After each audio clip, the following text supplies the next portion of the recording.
इम्कान जाहिर किया जा रहा था कि जस्टिस उमर अता बंदियाल की रिटायरमेंट के बाद सुप्रीम कोर्ट में मौजूद तकसीम कम हो जाएगी, इख्तलाफात खत्म होंगे, तनाज़ात कम होंगे और फिर उसके आसार भी नजर आए। बेंचेस की तश्कील में हम ख्याल जजिस का तासुर खत्म होने लगा। बेंचेस को देखकर फैसलों की पेशगोइयां खत्म हो गई। लेकिन अब एक नया तनाज़ा सामने आ गया है, क्योंकि जस्टिस मज़ाहिर अकबर नकवी और चीफ जस्टिस जस्टिस काजी फ़ाइज़ ईसा एक अहम मसले पर आमने सामने आ गए हैं। चीफ जस्टिस जस्टिस काजी फ़ाइज़ ईसा की सरबराही में सुप्रीम जुडिशल काउंसिल ने जस्टिस मज़ाहिर अकबर नकवी को माली बेज़ाब्तगियों और दीगर शिकायत पर 27 अक्टूबर को जो शो कॉज नोटिस जारी किया था और उसका जवाब देने के लिए उन्हें आज की डेडलाइन दी गई थी, मगर जस्टिस मज़ाहिर अकबर नकवी ने आज उस शो कॉज नोटिस का जवाब देने के बजाय जस्टिस काजी फ़ाइज़ ईसा समेत सुप्रीम जुडिशल काउंसिल के 3 अरकान पर एतराज़ उठा दिया है। उन्होंने एतराज़ात में 3 जजेस पर इस केस में जानिबदारी का इल्ज़ाम लगा दिया है। पाकिस्तान के चीफ जस्टिस जस्टिस काजी फ़ाइज़ ईसा और उनके बाद सुप्रीम कोर्ट के सीनियर तरीन जज जस्टिस सरदार तारिक मसूद के कंडक्ट पर सवालात उठा दिए हैं। साथ ही जस्टिस काजी फ़ाइज़ ईसा, जस्टिस सरदार तारिक मसूद और जस्टिस नईम अख्तर अफगान को सुप्रीम जुडिशल काउंसिल की कार्रवाई से अलहदा करने की दरख्वास्त कर दी है। अहम बात यह है कि सुप्रीम जुडिशल काउंसिल ने 27 अक्टूबर को 3-2 की अक्सरियत के साथ जस्टिस मज़ाहिर अकबर नकवी के खिलाफ शिकायत पर उन्हें शो कॉज नोटिस जारी करने का फैसला किया था और 14 दिनों के अंदर उनसे इस मामले पर जवाब तलब किया था। और जस्टिस काजी फ़ाइज़ ईसा, जस्टिस सरदार तारिक मसूद और बलूचिस्तान हाई कोर्ट के chief justice justice Naeem Akhtar Afghan justice Mazahir Akbar Naqvi को शो कॉज नोटिस जारी करने के हक में थे, जबकि जस्टिस एजाजुल हसन और लाहौर हाई कोर्ट के चीफ जस्टिस जस्टिस अमीर भट्टी ने जस्टिस मज़ाहिर अकबर नकवी के खिलाफ शिकायत पर गौर करने के लिए मजीद वक्त मांगा था। साथ ही उसी इजलास में सुप्रीम जुडिशल काउंसिल की तश्कील 9 करके जस्टिस एजाजुल हसन के खिलाफ भी शिकायत को देखा गया और फिर उसे मुस्तरद कर दिया गया। लेकिन एक और शिकायत जो सुप्रीम जुडिशल काउंसिल के एक और रुकन जस्टिस सरदार तारिक मसूद के खिलाफ आमना मलिक ने दायर की थी, उस पर भी जस्टिस एजाजुल हसन के मामले की तरह सुप्रीम जुडिशल काउंसिल को दोबारा तश्कील दिया गया और जस्टिस सरदार तारिक मसूद की जगह जस्टिस मंसूर अली शाह को उनके खिलाफ शिकायत का जायजा लेने के लिए बिठाया गया और फिर जस्टिस सरदार तारिक मसूद के खिलाफ शिकायत पर गौर करने के बाद शिकायत कुरुंदा आमना मलिक को हिदायत की गई कि वो अपनी शिकायत के हक में मवाद पेश करें और मवाद मिलने पर सेक्रेटरी उसे जस्टिस सरदार तारिक मसूद को फराहम करे, जिसके बाद वो अपना जवाब दे सकें। और आज जब 14 दिन पूरे होने पर जस्टिस मज़ाहिर अकबर नकवी ने शो कॉज नोटिस पर अपना रद्द-ए-अमल दिया है, तो उसमें जस्टिस सरदार तारिक मसूद के साथ मुबैना तौर पर मुख्तलिफ और अपने साथ मुख्तलिफ सलूक रखने पर सवालात उठा दिए हैं। जस्टिस मज़ाहिर अकबर नकवी ने सुप्रीम जुडिशल काउंसिल के सेक्रेटरी को ख़त लिखकर मौक़िफ़ इख्तियार किया है कि मैं ये वाज़ेह करना चाहता हूँ कि मेरा ये ख़त शो कॉज नोटिस का जवाब नहीं है और ना ही केस के मेरिट्स पर रद्द-ए-अमल है। ये इस मामले में मौजूद मसाइल की निशानदही करने की एक कोशिश है। सुप्रीम जुडिशल काउंसिल ने 27 अक्टूबर को एलामिया जारी किया था और मेरी रजामंदी के बगैर जारी किया था, जो ना सिर्फ मेरे बुनियादी हुकूक की खिलाफ वर्जी है बल्कि ये अमल मुझे मीडिया ट्रायल का निशाना बनाता है और अवामी नज़र में मेरी मजीद तज़हीक का बाइस बनता है। और मेरा एक एतराज़ ये भी है कि सुप्रीम जुडिशल काउंसिल की अक्सरियत अपनी हतमी राय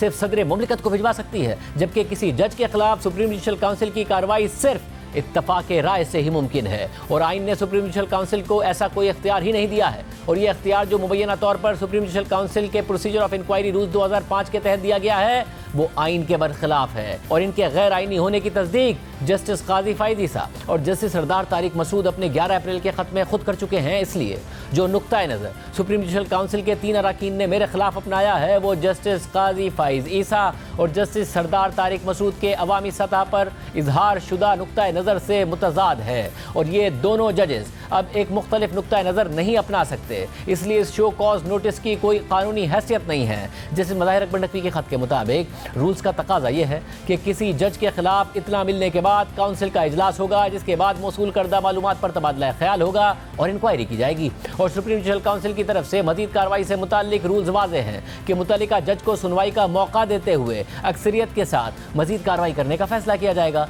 और शो कॉज नोटिस सिर्फ उसी सूरत ही जारी किया जाएगा जब काउंसिल जज के खिलाफ कार्रवाई आगे बढ़ाने का फैसला करती है। और मेरे खिलाफ शो कॉज नोटिस जारी करने से मुतालिक इन तमाम ज़ाब्तों की पैरवी नहीं की गई। मुझसे मुतालिक इल्ज़ामात पर आपस में ना कोई तबादला ख्याल किया गया और ना ही कोई इंक्वायरी की गई, ना मुझसे और ना ही किसी और हल्के से इल्ज़ामात की तस्दीक से मुतालिक मालूमात तलब की गई। और इसके बरक्स जस्टिस सरदार तारिक मसूद के खिलाफ केस में शिकायत कुनुंदा से मालूमात मांगी गई हैं, लेकिन मेरे केस में लोगों को तलब ही नहीं किया गया और ना ही ये ऑब्जर्वेशन दी गई कि वो अगली तारीख में पेश हों। और जो मौका जस्टिस सरदार तारिक मसूद को दिया गया कि वो पेश हों और शो कॉज नोटिस से पहले इल्ज़ामात की तरदीद करें, वो मौका मुझे नहीं दिया गया। यानी जो तरीक़ाकार मेरे केस में अपनाया गया वो जस्टिस सरदार तारिक मसूद के केस में अपनाए गए तरीक़ाकार से बिल्कुल मुख्तलिफ है। जिसे मज़ाहिर अकबर नकवी के खत के मुताबिक मेरे खिलाफ जो शो कॉज नोटिस जारी किया गया वो 3-2 की अक्सरियत से जारी किया गया, जबकि 2 जजेस ने मेरे खिलाफ शिकायत पर गौर करने के लिए मजीद वक्त मांगा। इससे यह बात साबित होती है कि सुप्रीम जुडिशल काउंसिल ने मेरे खिलाफ शिकायत पर मजीद इंक्वायरी का फैसला ही नहीं किया था।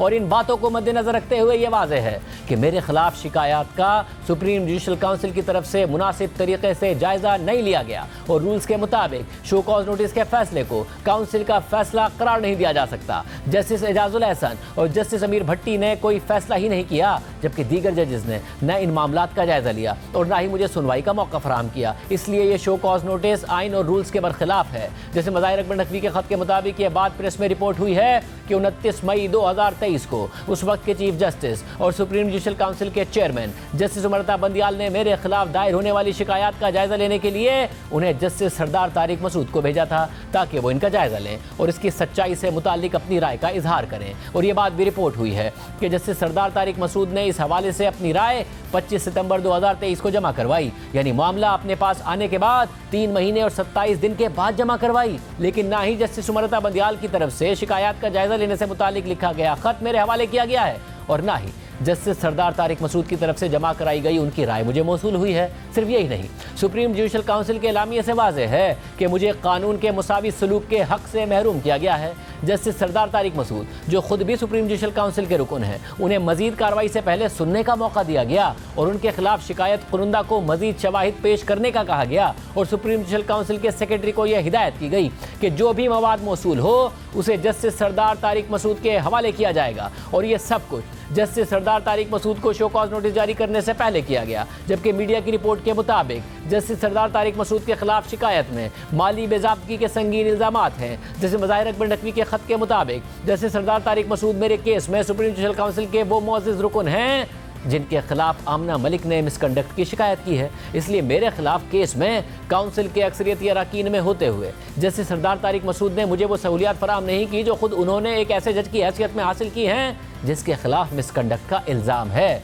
जबकि मेरे खिलाफ बाकी 2 अक्सरियती अरकान ने, यानी चीफ जस्टिस काजी फ़ाइज़ ईसा और जस्टिस नईम अख्तर अफ़गान ने जस्टिस सरदार तारिक मसूद के खिलाफ शिकायत की भी समाअत की है। लेकिन उन्होंने ये वजूहात नहीं बताई कि मेरे खिलाफ और जस्टिस सरदार तारिक मसूद के खिलाफ केस में 2 अलग अलग तरीक़ाकार क्यों अपनाए गए हैं। जैसे मज़ाहिर अकबर नकवी के खत के मुताबिक जस्टिस काजी फ़ाइज़ ईसा ने मार्च 2020 में जुडिशल कमीशन ऑफ पाकिस्तान के इजलास में मेरी सुप्रीम कोर्ट में बतौर जज नामजदगी पर एतराज़ उठाया और उन्होंने लाहौर हाई कोर्ट के मेरे मुतादिद फैसलों के खिलाफ तफसीली इख्तिलाफी नोट भी लिखा और एतराज़ात भी उठाए, खासतौर पर जनरल परवेज़ मुशर्रफ के केस के फैसले से मुताल्लिक जो मेरी सरबराही में दिया गया था और जनरल परवेज़ मुशर्रफ के खिलाफ खुसूसी अदालत के फैसले को मुस्तरद किया गया था। मैंने जुडिशल कमीशन ऑफ पाकिस्तान के उस इजलास के मिनट्स और जस्टिस काजी फ़ाइज़ ईसा के इख्तिलाफी नोट और एतराज़ात की तफसीलात सेक्रेटरी से मांगी, लेकिन 7 नवंबर 2023 को मेरी ये दरख्वास्त ये कहकर मुस्तरद कर दी गई कि वो इजलास इन कैमरा था, इसलिए मिनट्स नहीं दिए जा सकते। जिसकी वजह से मैं ये कहना चाहता हूँ कि उन मालूमात तक मुझे रसाई ना देना जो बराह रास्त सुप्रीम जुडिशल काउंसिल में मेरे केस पर असरअंदाज होती हैं, वो फेयर ट्रायल की नफ़ी है। जैसे मज़ाहिर अकबर नकवी के खत के मुताबिक ये दावा करना दिलचस्प है कि जुडिशल कमीशन ऑफ पाकिस्तान की कार्रवाई खुफिया है और उसके मिनट्स रिलीज़ नहीं हो सकते, लेकिन दूसरी तरफ अवामी सतह पर सुप्रीम जुडिशल काउंसिल की कार्रवाई से मुताल्लिक एक प्रेस रिलीज जारी की गई, ऑर्डर पास किया गया जिसने मुझे मीडिया ट्रायल का निशाना बनाया। जैसे मज़ाहिर अकबर नकवी के मुताबिक अप्रैल 2023 में जस्टिस काजी फ़ाइज़ ईसा और जस्टिस सरदार तारिक मसूद ने उस वक्त के chairman supreme judicial council justice उमरता Bandial को खत लिखा था कि मेरे खिलाफ शिकायत को बगैर किसी इल्तवा के आगे बढ़ाया जाए, जिसके जवाब में मैंने 19 अप्रैल 2023 को खत लिखकर कहा था कि शिकायत का जिक्र किए बगैर ही मेरे खिलाफ शिकायत को तेजी से निपटाने की दरख्वास्त दोनों जजेस की जानिबदारी को साबित करती है, लेकिन बाद में उन्होंने मेरे खिलाफ अपनी जानिबदारी की तरदीद कर दी। जस्टिस मज़ाहिर अकबर नकवी के खत के मुताबिक मेरे खिलाफ 10 में से 9 शिकायतों का इन्हिसार मेरी मुबैना ऑडियो लीक्स पर है जिनकी तस्दीक आज तक नहीं हो सकी है और ये बात भी पब्लिक रिकॉर्ड पर है कि इस मामले पर वफाकी हुकूमत ने 19 मई 2023 को एक ऑडियो लीक्स कमीशन तश्कील दिया था ताकि ऑडियो लीक्स के मुसद्दिका होने की तहकीकात की जाएँ। जस्टिस काजी फ़ाइज़ ईसा को उस ऑडियो लीक्स कमीशन का सरबराह तैनात किया गया था। जस्टिस नईम अख्तर अफ़गान को भी इसका रुकन बनाया गया था और 22 मई 2023 को जस्टिस काजी फ़ाइज़ ईसा और जस्टिस नईम अख्तर अफ़गान ने जस्टिस आमिर फारूक के साथ इस केस की समाअत की और उसी दिन ऑर्डर भी पास किया, जिसके बाद 26 मई 2023 को सुप्रीम कोर्ट ने इस कमीशन के नोटिफिकेशन को ही मुअत्तल कर दिया था और उस पर कार्रवाई अब भी ज़ेर इल्तवा है। और जो ऑडियो लीक्स इस कमीशन के सामने भेजी गई थी वो सुप्रीम जुडिशल काउंसिल में मेरे खिलाफ शिकायत का हिस्सा हैं। इसलिए जस्टिस काजी फायद ईसा बतौर चेयरमैन सुप्रीम जुडिशल काउंसिल मेरे खिलाफ केस की सरबराही नहीं कर सकते और जस्टिस नईम अख्तर अफगान को भी मेरे खिलाफ केस नहीं सुनना चाहिए। और दोनों जजेस की तरफ से मेरे खिलाफ कार्रवाई में हिस्सा लेने से वो कार्रवाई दागदार होती है और जानिबदारी की वजह से इस केस में जो कार्रवाई हुई है और जो ऑर्डर्स पास किए गए हैं उनकी कोई कानूनी हैसियत नहीं है। इसलिए इंसाफ का तकाजा है कि जस्टिस काजी फायद ईसा और जस्टिस नईम अख्तर अफगान खुद को इस केस से अलहदा कर लें। और जहां तक सरदार तारिक मसूद का ताल्लुक है तो वो मेरे खिलाफ शिकायत पर पहले ही अपनी राय दे चुके हैं, जिसकी वजह से वो मेरे खिलाफ सुप्रीम जुडिशल काउंसिल में शिकायत की समाअत करने के अहल नहीं है। और ये बात मैं पहले ही कर चुका हूं कि जस्टिस सरदार तारिक मसूद ने मेरे खिलाफ शिकायत पर जस्टिस उमर रज़ा बंदियाल को अपनी राय देने के लिए 3 महीने 27 दिन लगाए, यानी राय जस्टिस उमर रज़ा बंदियाल की रिटायरमेंट के बाद दी। और ये वाज़ेह है कि ऐसा जानबूझकर किया गया ताकि जस्टिस उमर रज़ा बंदियाल की रिटायरमेंट के बाद सुप्रीम जुडिशल काउंसिल के अरकान में तब्दीली आए। और प्रेस रिपोर्ट्स के मुताबिक जस्टिस इरफान सादत खान की तकरीब हल्फबरदारी में कोर्ट रिपोर्टर्स से बातचीत के दौरान जस्टिस सरदार तारिक मसूद ने मेरे खिलाफ तज़हीक आमेज़ अल्फाज इस्तेमाल किए और सुप्रीम जुडिशल काउंसिल की कार्रवाई के नताइज को जाहिर किया। साथ ही जस्टिस सरदार तारिक मसूद को खुद सुप्रीम जुडिशल काउंसिल में केस का सामना है, इसलिए उन्हें मेरे खिलाफ शिकायत का केस नहीं सुनना चाहिए। और इंसाफ का तकाजा यह है कि मेरे खिलाफ केस की मज़ीद समाअत जस्टिस काजी फायद ईसा, जस्टिस सरदार तारिक मसूद और जस्टिस नईम अख्तर अफगान की मौजूदगी में ना की जाए। और जस्टिस काजी फायद ईसा के खिलाफ रेफरेंस की समाअत के दौरान उन्होंने जस्टिस एजाजुल हसन और जस्टिस सरदार तारिक मसूद पर एतराज़ात उठाए थे और दोनों जजेस ने एतराज़ात कबूल किए बगैर खुद को बेंच से अलहदा कर दिया था।